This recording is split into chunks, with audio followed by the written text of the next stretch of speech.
Hello guys, isang magandang gabi po sa inyong lahat. Merry Christmas po sa inyong lahat. So, wag na tayong magpaligoy-ligoy. Bago ang lahat, wag niyong kalimutan, paki-subscribe ang aking YouTube channel dyan sa baba. Paki-click lang yung notification. Ayan, maraming salamat. Merry Christmas. Ngayon, wag na tayong paligoy-ligoy. Wala nang ano. Ngayong araw, binalita na nakita na yung ang missing bride-to-be na si Shera de Juan matapos ang halos 3 linggo na paghahanap sa kanya. So nakita na siya ngayon guys.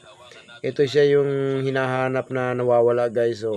So ngayon tara guys. Umpisa na natin. Huwag na natin patagalin, panoorin natin yung balita. Matapos ang mahigit 2 linggong pag-aalala, paghihintay at walang humpay na paghahanap, nahanap na rin sa wakas ang nawawalang bride-to-be na si Shera de Juan sa Ilocos Region.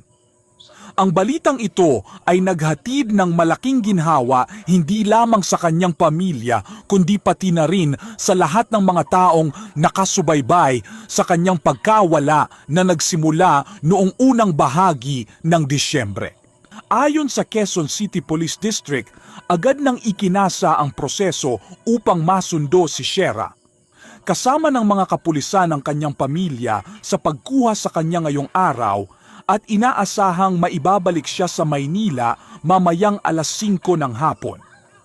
Ang hakbang na ito ay mahalagang bahagi ng kanilang patuloy na investigasyon upang maunawaan ang buong pangyayari at masiguro ang kanyang kalagayan matapos ang mga araw ng pagkawala.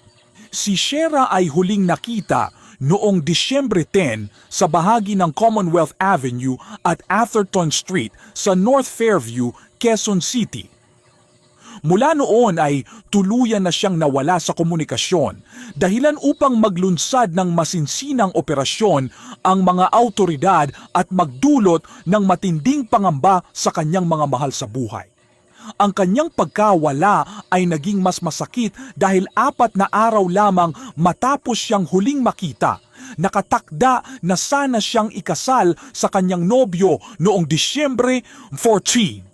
Isang araw na matagal nang inaabangan ng kanilang mga pamilya at kaibigan.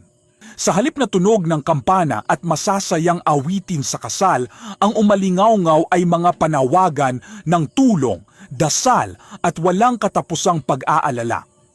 Ang mga araw ay lumipas na puno ng kawalan ng katiyakan, kung saan bawat balitang maririnig ay maaaring maging pag-asa o dagdag na bigat sa dibdib ng kanyang mga mahal sa buhay.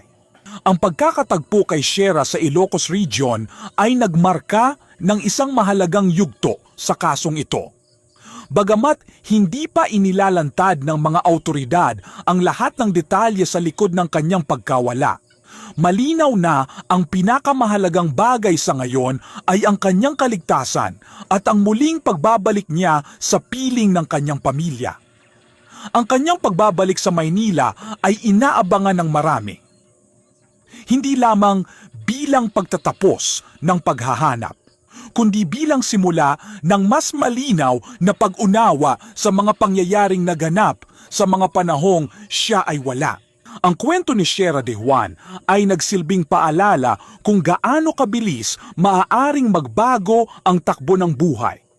Mula sa masayang paghahanda ng kasal patungo sa 2 linggong puno ng pangamba at tanong.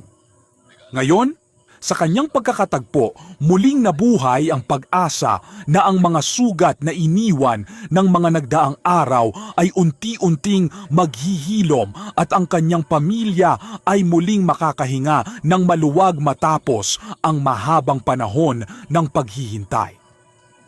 So yun guys. Maraming salamat po. Thank you for watching. Don't forget to subscribe to my YouTube channel. Pakiclick lang yung notification bell dyan sa baba. Maraming salamat po. Bye bye. God bless po.